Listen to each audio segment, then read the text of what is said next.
ST, Towson, Baltimore, and WNST.net.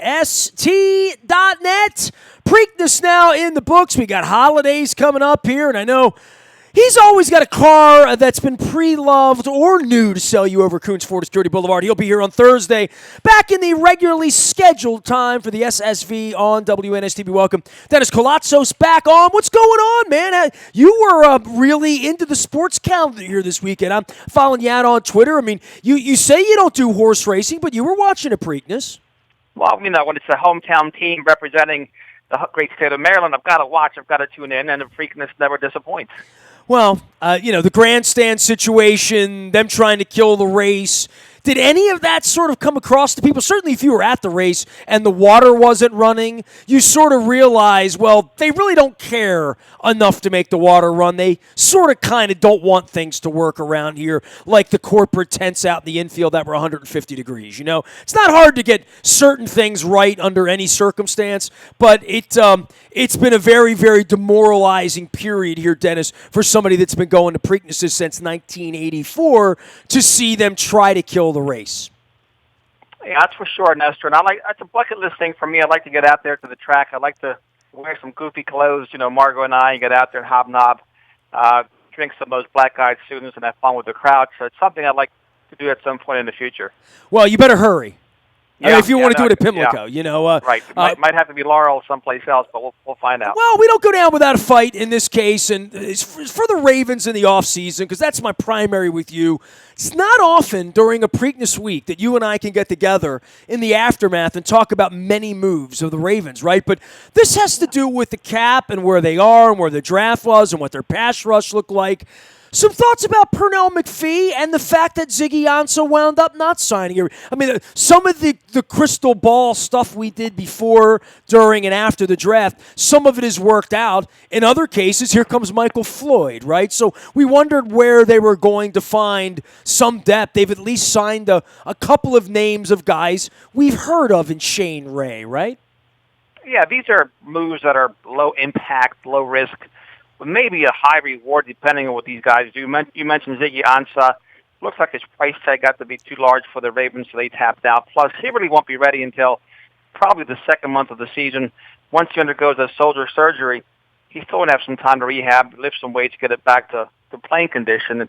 So maybe that's factored into the Ravens shying away from Ziggy plus his price tag. But Shane Ray, I got some intel on him. I happen to be in Denver, Colorado, and talked to a couple of people about Shane Ray. Their opinion is that John Elway has badmouthed him to a fault. Part of his issue, though, is he can't stay on the field. When he's healthy, he's an impact player, but he's been injured the last couple of seasons. So between Shane Ray and Pernell McPhee, a 30-year-old former Raven, they're going to press Tim Williams. They're going to press Tyus Bowser to try to give the Ravens a presence on the opposite side of the rush. Dennis Koulatsos joining us here from Coons Ford of Security Boulevard. If you're on our WNST text service, you get the breaking news first as it comes, and certainly these sort of periphery pickups and where we are on the edges of the roster, we're almost getting to the point where it feels a little bit more full, right? Like all of the offseason of what's going to happen with Suggs and Weddle and Mosley and where are we going and who are we going to draft. Give me a little report card on where you are as we go OTA here, and we're going to have some mandatories coming up. That'll be the next story before we break it down for the summer and have a real camp. A report card on Eric DeCosta in regard to needs, wants, where they were, how they dispatched of Flacco. I give the offseason a B+ for where they could have been and where they are. I don't have any deep, dark questions about any of this because it was very obvious that they were moving on from where they were in every way other than the coaching staff, right? I mean, the Harbaugh thing was the one big part of this in the offseason that they managed to keep. They kept the coaches, and they've changed a lot of the players, and they're going to build around this quarterback, and, they've signed the kicker long-term. So it feels like they've checked a lot of the boxes that were obvious boxes for them. Yeah, he's checked a lot of boxes so far. He's off to a very good start. We're talking about Eric DeCosta, of course. He's also hitched his fortune to Marquise Brown, the first-round draft pick out of Oklahoma. At last count, Nestor, they have 13 wide receivers signed right now with the addition of Malcolm Floyd coming into camp. You even have Joe Horn. Joe Horn's son, Joe Horn Jr., I believe, coming into camp. Jalen Smith, Lamar Jackson's former teammate at Louisville. So that's a stacked position. It's going to be tough, very, very tough to make that team. Willie Snead should certainly make it, in addition to Marquise Brown and Miles Boykin. But you talk about a player like Chris Moore, who may not make it. I mean, they have Justin Bethel now on special teams. They signed him from the Atlanta Falcons. So that kind of lessens the chances of Chris Moore to make this team. A lot of my friends, they think he's going to make it, but they've looked at him for 3 years. Unless he has a really super strong mini camp, I can't see him making it. The offensive line continues to be a question mark. Who's going to play center? Who's going to play left guard? Those positions should be up for competition. But I like what they've done. They've locked up some of the younger players long term. And as you mentioned, I think Eric DeCosta's off to a very good start, which we should have expected. He's been watching, the great Ozzie Newsome do it for a very long time, and I think the DNA is still there. The players are the same in terms of the front office. They communicate very well with each other, and I think a B+ at this point is a very, very great for Eric DeCosta. Well, Luke and I go back and forth about the secondary, right? I mean, and you've known Luke long enough to know that there were long off seasons, 5-6 years in a row, where he was always about the secondary, and we're going to spend money, and how are they going to win late? Well, that's where they've now decided to make the deep depth and spend the money. The ball should not go over their head in the fourth quarter, right? Like, that shouldn't be the way they lose this year. No, and I think Luke always makes a good point about the secondary being more important even than the pass rush, because we've seen quarterbacks such as Tom Brady, they get rid of the ball so fast that the pass rush doesn't matter. So it does make sense to have better defensive backs that are stickier, that perhaps with that stickiness they can give the defensive line and the edge rushers and the linebackers to get to the quarterback.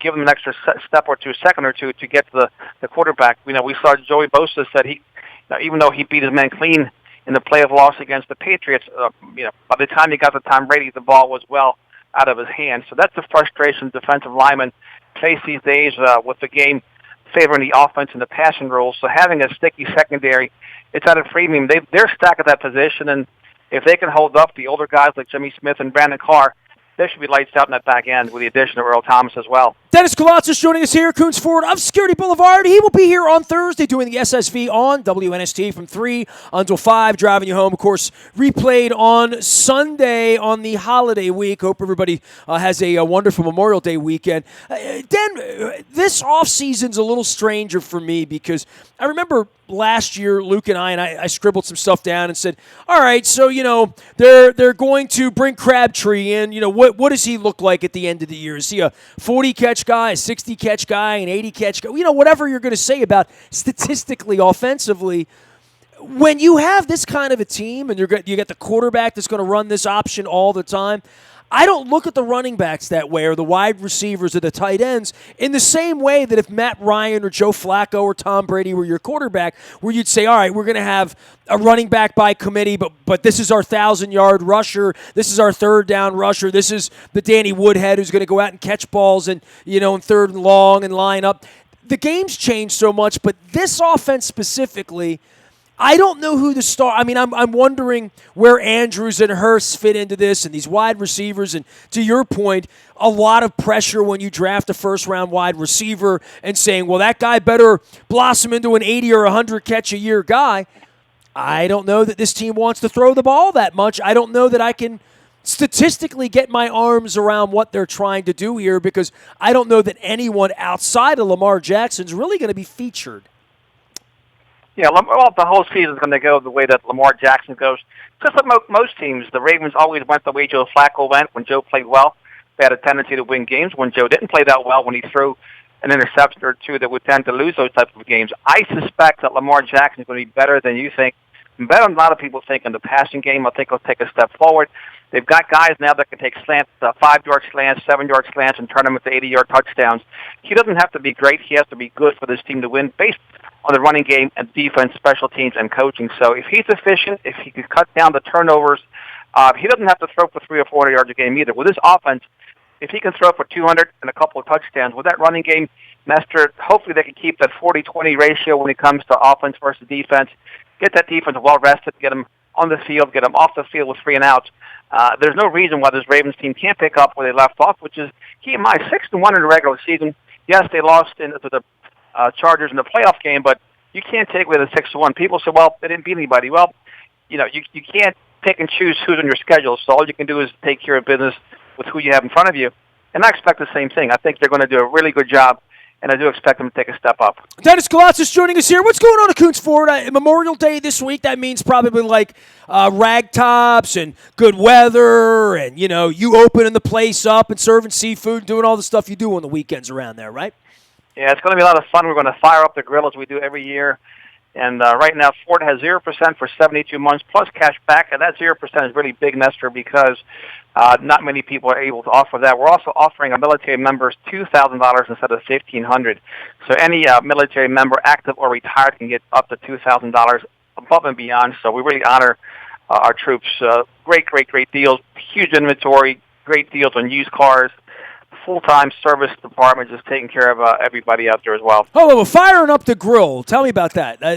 You personally working who's working the grill? Yeah, you know what? I get that. They have the worst salesperson work the grill. That's usually me. So they take me off the floor when I can do less damage, and I'll do the burgers, the hot dogs, the chicken. I might do some gyros. Sometimes I do different things too for our customers and our salespeople. I need a Greek Memorial Day. If you're doing Hitos over there, let me know when the baklava shows up. That always gets my attention. Well, my mother she'll make me a few trades of that too when everybody goes wild, because she's 80 years old and she probably has about 70 years of experience in making baklava. It's the best in the world. So here's the deal. So, I had a Greek roommate for a long time, Johnny Raffalidis, and, always Greek holidays and whatnot. He would always bring me back spanakopita, moussaka, pasticcio. So, but I shouldn't say spanakopita because I never really had spinach pie so much as a kid.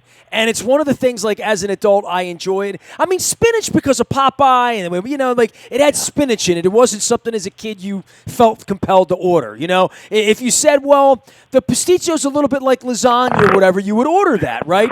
But I'm telling you, man, spinach pie, I overlooked that. I missed out on all that not being Greek. I'm glad I figured that out after 30, Well, we had some pasticcio here at the store Saturday, and we also have some spanakopita. Where am I when you're doing all this? Yeah, you're out doing your thing, doing great things for the community while I'm out here. But Jimmy's Famous Seafood, one of my sponsors, they mix it up for us, and we just happen to have spanakopita and pasticcio this past week, and it was great. And spanakopita just sounds so much cooler than spinach pie. That's the other part. But I like spinach pie. But did you not hear that my first name was Nestor and think I was Greek when you first met me, or no? I did, because my dad got rest his soul. The first place he worked at when we came to the U.S. was Nestor Graphics. It was a printing company out on Moravia Road. So yeah, Nestor Graphics was Greek. So when I saw your name Nestor, I figured you were Greek. And then whoa! Why do I not know about Nestor? They're no longer in business, right? Is that true, or am I wrong? Yeah, they're no longer in business. But I mean, they were there for a very long time on Moravia Boulevard, so right off of St. Clair Lane. And that's when my dad started. No, I drove by there all the time. Was it spelled Nestor? Really? Yes, and the STOR. Because when I was a kid, I would have done anything just to see my name anywhere because my name was so weird, right? I mean, yeah, Nestor is actually a common Greek name. I have a second cousin named Nestor. What I've learned as an adult in the modern era of Google, and it's always fun for me anytime my name gets caught up in a Google search, to see like Nestor Kirchner, who was the Argentinian president, or Nestor Torres, who's a jazz flautist, but to see businesses. Like the system, the NES system, the video game system was always fun. But there's not a lot of Nestors out there. But I do get trapped into that Greek thing, and I really feel bad that I wasn't Greek and enjoying all that great food. I mean, to be really honest with you, I feel cheated with all that. Well, all right, man. You have a lot of time to make up. You have a lot of time to make up for it. That's for sure. I want to see what you do with a Hito. I've never had a Hito made by Dennis Koulatsos. Yeah, I'll make a mean one. That's for sure. All right, man. So you're not going to any of the Yankees. We have a real Major League Baseball team in town this week. The Yankees are here. No, they are. They're here all week. I did not know there were so many other great things going on. You don't even know when the New York Yankees are in Baltimore. My God, how far we've fallen as sports fans in this community. Like Luke, I was watching Money in the Bank. I was watching some wrestling, trying to stay sharp on that end. Well, I saw he had a good time over the weekend. You're watching basketball, too. I mean, Golden State's going to win, right? I mean, why are we even bothering with all this? Yeah, they're just a special team. Even without Kevin Durant, that's the big thing now. They're winning without him, and they're playing real well together. Draymond Green's been lights out, and of course Steph Curry, still Steph Curry, and until further notice, they're the team to beat. That's for sure. Don't mess with the Bay, the East Bay, as they say. Dennis Koulatsos can be found right here from 3 until 5 on Thursday. It is the SSV on WNST and the Sunday Sports Voice. Reheard, replayed on Sunday, and, of course, anytime, anywhere out on Twitter and at Coons Florida Security Boulevard. Make sure you're on our WNST text service. That is brought to you by our friends at Coons Florida Security Boulevard, and you will get the breaking news first. We're not going to send you a text to let you know the Yankees are in town. You can figure that out on your own. They're going to Colorado this weekend. They play the Giants next weekend here and the Tigers. Oh boy. It's May and I can't talk about baseball because they lose 10-0 every night and get one hit on the weekend. Baltimore Positive is launched. Don Moeller and I will be at State Fair in Catonsville, not far from Coons Florida Security Boulevard, next Thursday, the 30th, with Freeman Rabowski, president, UMBC. That starts at 9 a.m. on the 30th, and a post-holiday treat to sit down with one of the really cool people in Baltimore. That's all a part of what we're doing at Baltimore Positive. Barbara Mikulski, Malia Cromer, Damian O'Doherty, Dutch Rupersberger, all up in Baltimore Positive. You'll hear those interviews this week here at AM 1570. And, of course, you can find me out on Facebook and Twitter and LinkedIn and Snapchat and anywhere we stream, including Facebook Live and our YouTube WNSTV channel. We are WNST.net. AM 1570 and Nestor Graphics. And we never stop talking Baltimore sports.